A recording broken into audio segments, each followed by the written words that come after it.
요한계시록 오늘 1장 1절부터 8절까지 말씀으로 은혜받고자 합니다. 오늘의 제목이 계시와 묵시의 특성에 대해서 함께 나누고자 합니다. 우리가 계시라고 했을 때 한문으로 10개, 보일시 이렇게 적습니다. 근데 이거 우리가 한문은 이 시자가 많이 나오는데요. 중요한 열쇠가 담겨져 있습니다. 우리가 한자 배울 때 각 획마다 다 뜻이 있습니다. 그래서 한자의 기본이 공자죠. 하늘과 땅의 사람 이렇게. 근데 이 시자가 굉장히 의미가 있는 것이 옛날에 고대 동양 사람들이 숭배하던 신 또는 신과 관계된 중요한 것을 나타내는 글자입니다. 그래서 예전에는 이렇게 적었죠. 이렇게 해서 하늘이 있고 이렇게 하늘에 계신 한 분 하나님께서 이 땅에 있는 우리 인간들을 구원하시기 위해서는 세 분이 계신다 이 뜻이죠. 우와!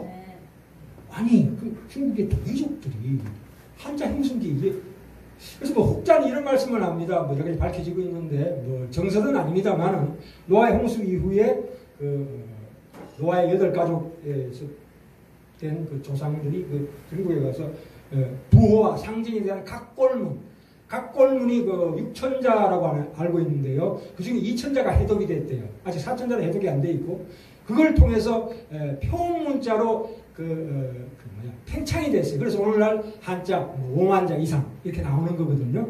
각골문이 있는데 그 각골문에서 가장 중요한 단어가 바로 요거예요. 보일시자. 자 보셔요. 이 보일시에다가 옆에다가 요거 붙이면 뭐가 됩니까? 복.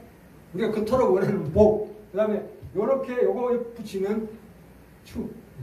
그 다음에 이거 붙이면 신. 그 다음에 제사할 때도 보일시가 두 군데 들어가 있습니다. 앞뒤에. 그 다음에 이제 기도할 때도 기자에도 앞뒤로 다 들어가 있어요. 보일시가. 그 다음에 종교할 때도 이렇게 보일시가 들어가죠. 그래서 우리가 스피릿, 영 그랬을 때도 여기 중간에 입구자 3개가 들어가 있어요. 굉장히 상징적입니다. 두어인데 상징이라는 게 굉장히 중요합니다. 그리고 계시의 특성이 상징에 많습니다.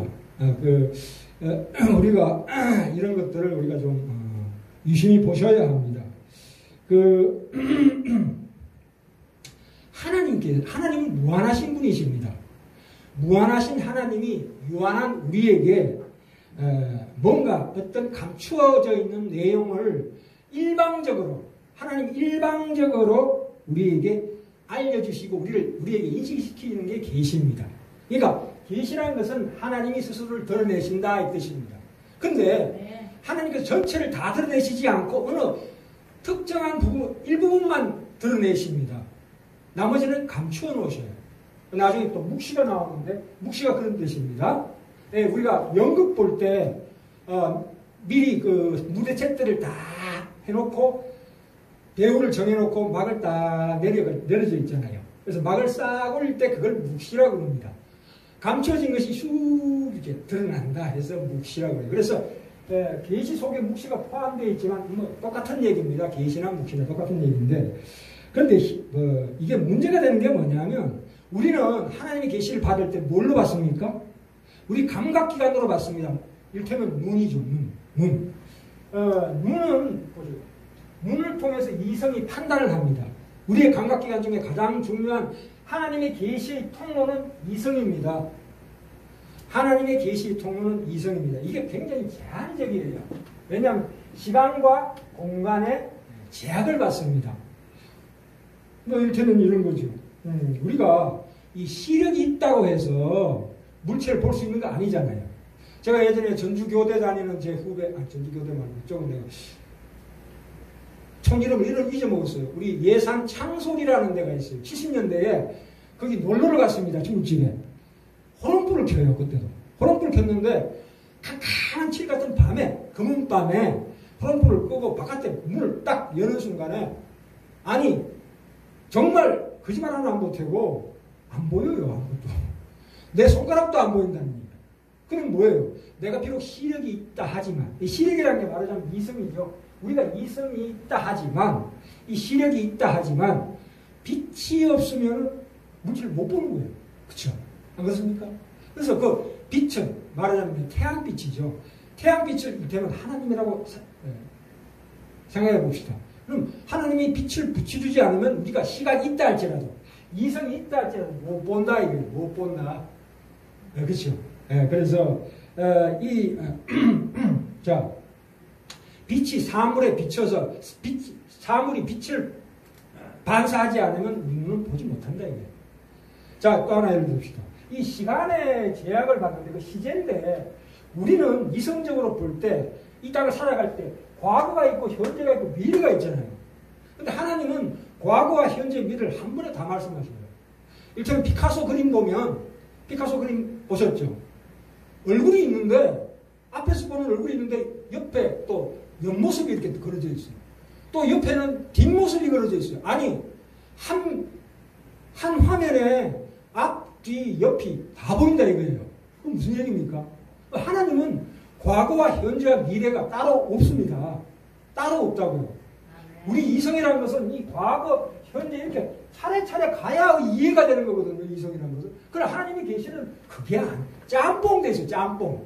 짬뽕 계실 분들은 또한 일부분만 보여주신다. 그러니까 무슨 이 요한실공은 용이 나타나고 옛날에 제가 무협지를 좋아했는데 뭐 막 백마가 나타나고 청마가 나타나고 이런 상황이 많이 나요. 그게 상징으로 보셔야 합니다. 그죠? 네.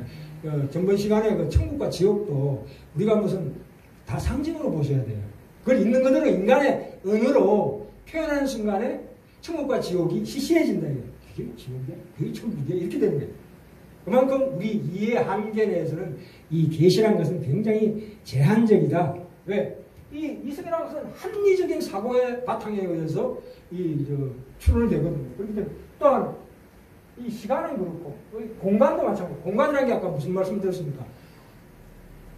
하나님은 동쪽에도 계시고 서쪽에도 계시고 남쪽에도 계시고 북쪽에도 계시고 이게 말이 됩니까? 우리는 나 어제 제주도 갔었다? 그럼 무슨 소리야? 너 어제 하루 종일 나하고 카페에 있었지 않냐? 이 말이 안 되죠. 인간이 두 군데 동시에 있을 수 없다 이거야. 그걸 우리가 알리바이라고 합니다. 알리바이. 예? 그래서 이 두 군데 이상 동시에 있을 수 없는 것이 인간입니다. 그렇죠? 또 하나 중요한 것은 시간을 초월할 수는 없어요. 나 내일 제주도 갔었다? 이 말이 됩니까? 내일 제주도 갔었대요. 그게 아니잖아요. 그거 우리가 못 알아듣는 거예요. 근데 하나님의 말씀은 이런 말씀이 되게 많아요. 그래서 보세요. 우리의 구원을 말씀하실 때 우리를 과거에 부르시고 현재 의롭다 하시고 미래에 영화롭게 어떻게 하셨느니라. 그러면 우리는 지금 몸은 여기 비록 있지만 우리의 영혼은 어디에 있다고? 예수 안에 포함되어서 하나님 보좌 우편에서 하나님의 통치를 받고 있는 하나님의 시민권을 가진 백성이다 이거예요. 근데 왜 우리 이 땅에 사냐? 이 땅에 사는 거는 여행으로 산다. 그리민이다. 여행자. 여관에 잠깐 머무르는 거다 이거예요. 이 땅의 삶은 여관의 삶이다. 그래서 여관이 아무리 불편해도 뭐 하룻밤 자고 나면 될 텐데 뭘 그걸 못 참아? 이렇게 나오는 거죠. 그래서 우리가 영원한 소망. 그래서 이 하나님의 주권이라는 것은 통치권이라고 얘기해요. 하나님. 그러면 예수님께서 부활하시고 난 다음에 만왕의 왕이 되셨는데 여기 나옵니다. 만왕의 왕이 되셨는데 어떻게 왜 그러면 통치를 하셔야 되는데 왜 통치를 안 하고 계실까? 왕이 되면 그것은 뭐냐면 우리의 구원을 위해서 이 마지막 예수님 재림하실 때를 늦추고 있는 거예요. 늦추고 있는 거라고. 재림하시자마자 이때부터 왕으로서 옛날에는 십자가에 달리는 비참한 모습으로 오셨지만 이 재림하실 때는 왕으로 오셔요. 나중에 주석발이로 나와요. 1장 15절에 그의 발은 풀무에 단연한 빛난 주석 같고 주석이라는 게 단연한 주석발로 호두적 틀을 밟듯이 심판하신다 이거예요. 야, 이 왕의 왕으로 오시는 거죠. 근데 우리는 이 땅에 살면서도 예수 그리스도와 함께 이 땅에서 왕노릇하고 있습니다. 제사장으로 있습니다. 왜? 우리는 빛과 소금의 역할을 감당하는 하나님의 자녀이기 때문에 눈에 보이진 않아요. 네. 우리가 그게 신앙이에요. 네. 그래서 우리가 그러면 우리가 많은 의문들을 가집니다.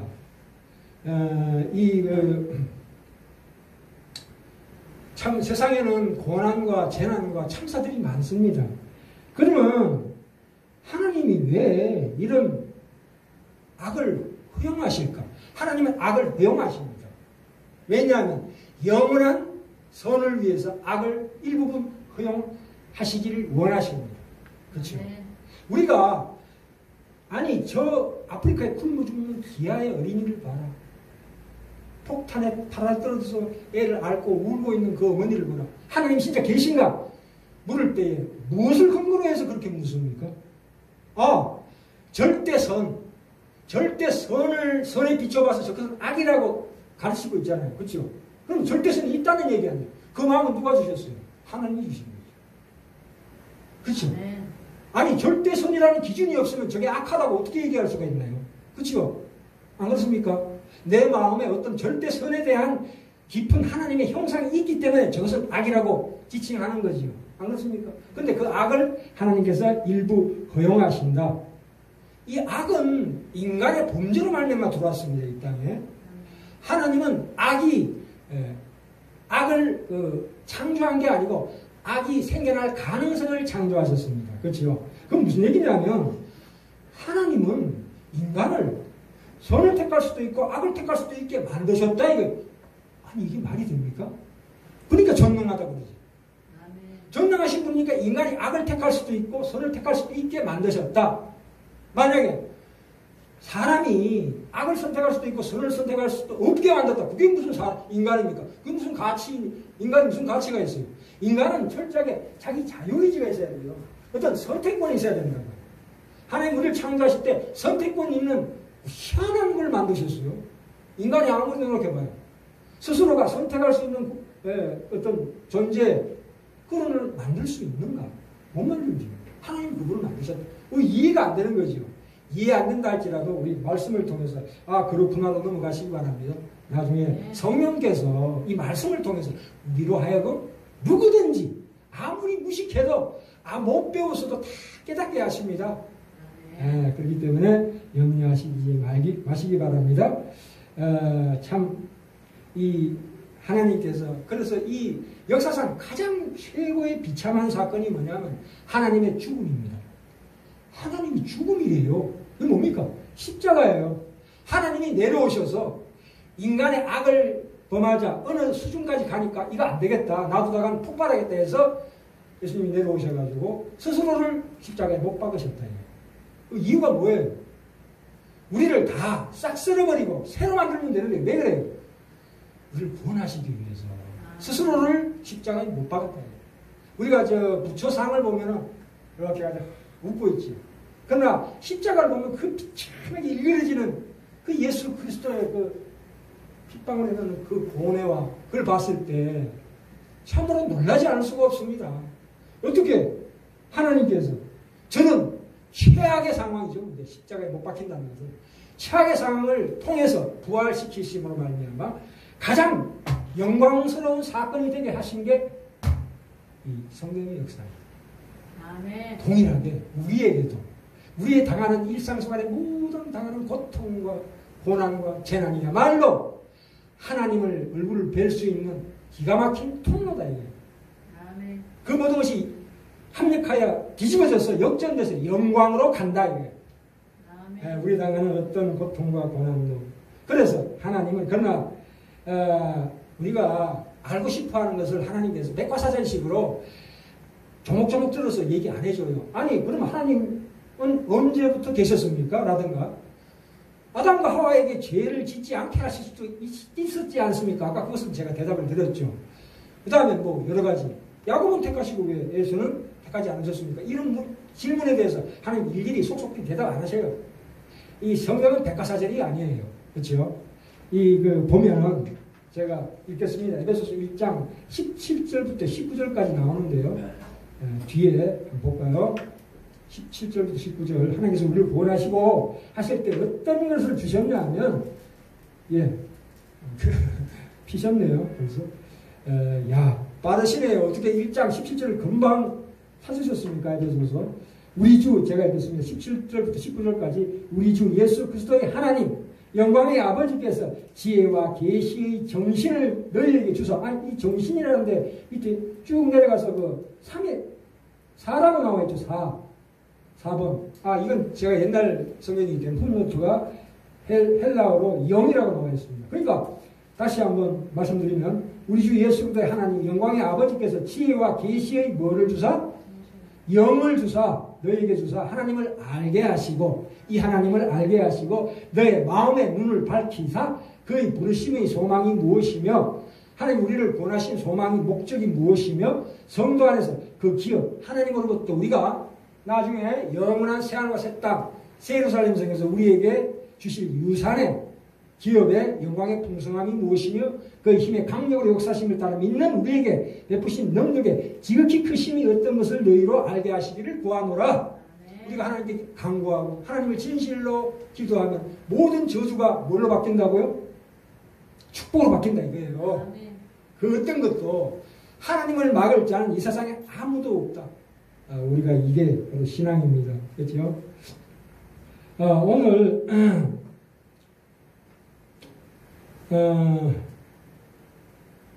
말씀 볼까요? 1절 갑니다. 하나님의 뜻으로 말미암아 그리스도 예수의 사도된 바울은 에베소에 있는 성도들과 그리스도 예수 안에 신실한 자들에게 편지하노니 하나님 우리 아버지와 주 예수 그리스도로 쫓아 은혜와 평강이 너희에게 있을지어다. 3절 찬송하리로다. 하나님 곧 우리 주 예수 그리스도의 아버지께서 그리스도 안에서 하늘에 속한 모든 신령한 복으로 우리에게 복 주시되. 지금 에베소서를 읽었습니다. 자, 다시 저기로 갑시다. 요한계시록. 요한계시록. 오늘 본문이 요한계시록입니다. 1절. 예수 그리스도의 계시라. 이는 하나님이 그에게 주사 반드시 속히 될 일.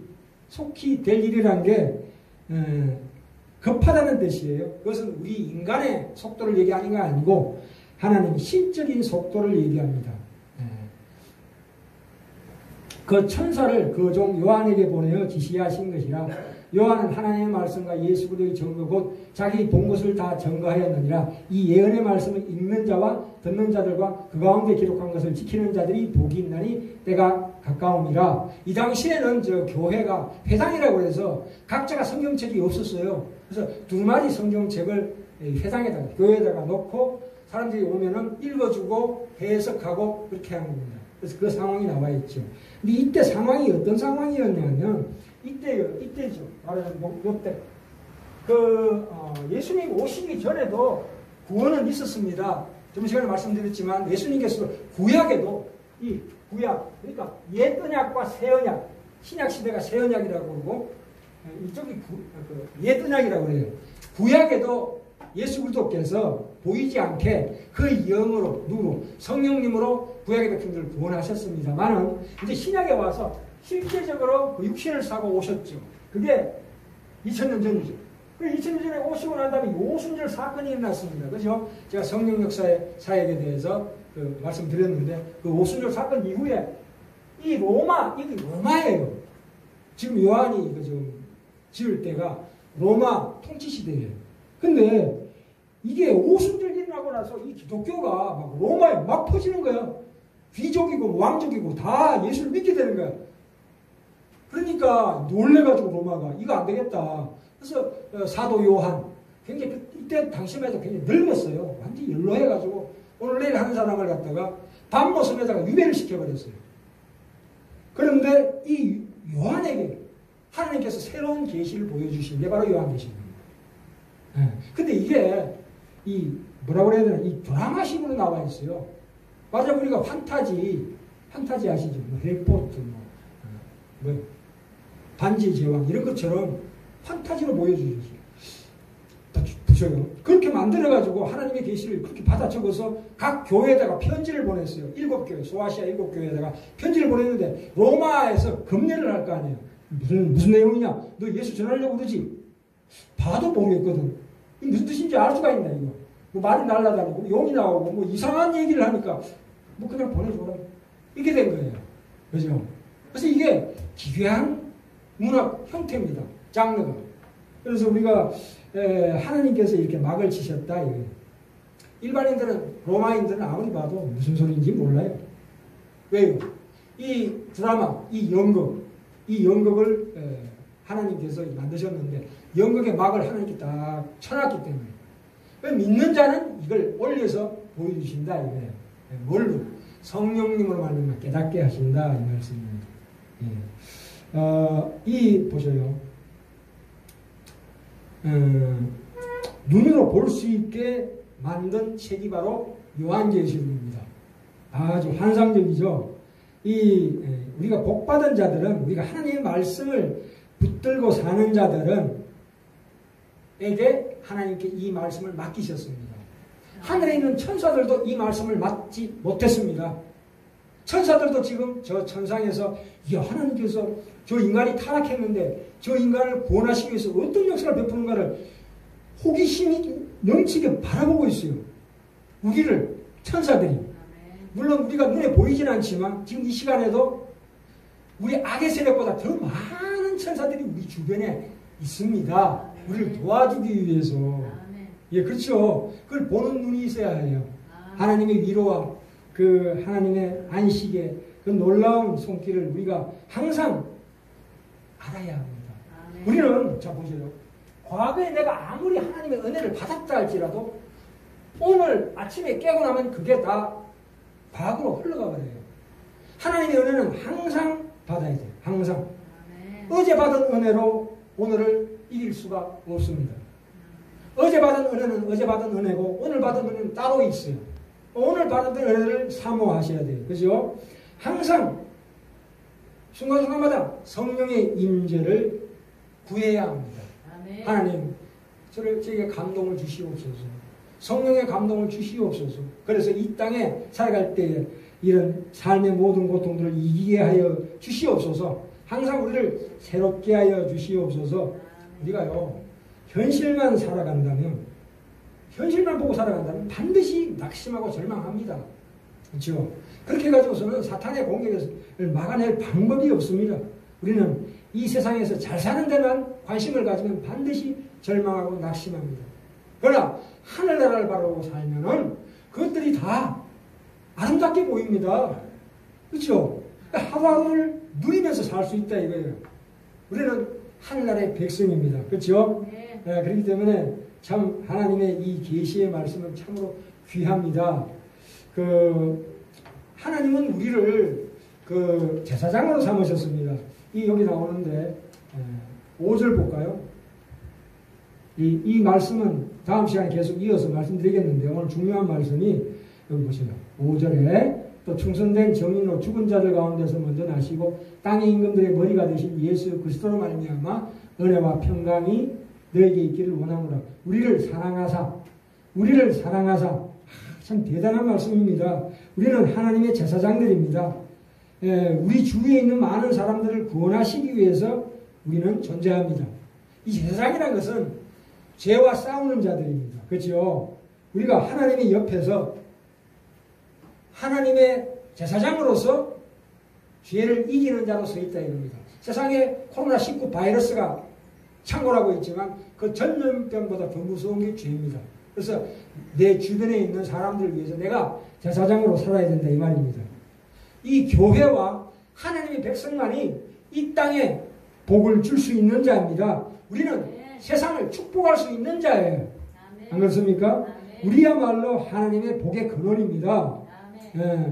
하나님 주님께서 왜 영광스러운 모습으로 이 땅에 아직 안 오시냐 하면 옆에 있는 다른 사람을 구원하기 위해서 이 재림을 늦추고 있는 겁니다. 그렇죠? 우리는 하나님의 말씀으로 통치받고 있는 제사장입니다. 다시 한번 말씀드립니다. 우리는 제사장이란 건 뭐냐면 우리 하나님 곁에서 가장 가까운 데서 하나님 앞에서 인간의 죄를 해결하는 사람들을 말씀하시는 겁니다. 그래서 우리가 진실로 신령과 진정으로 예배드리면, 예배라는 것은 이 교회 와서 예배드리는 것 플러스 우리가 일상생활 살아갈 때에 기도하고 하나님께 간구하는 자들은 하나님의 진노를 축복으로 바꿔줄 수 있는 자다 이 뜻입니다. 대단하죠? 다시 자, 이 종말과 재림에 대해서 다시 한번 설명드리겠습니다. 우리가 예수님 오심과 다시 오심 이 사이를 종말이라고 부릅니다. 종말. 이게 시간적으로 이제 때가 됐다. 야, 예수님 오실 때 됐다. 그렇게 얘기하는 것은 비성경적입니다. 시간적으로 자꾸 때가 됐다 그러는 것은 그것은 아닙니다. 그건 거짓 선지자들이 하는 얘기입니다.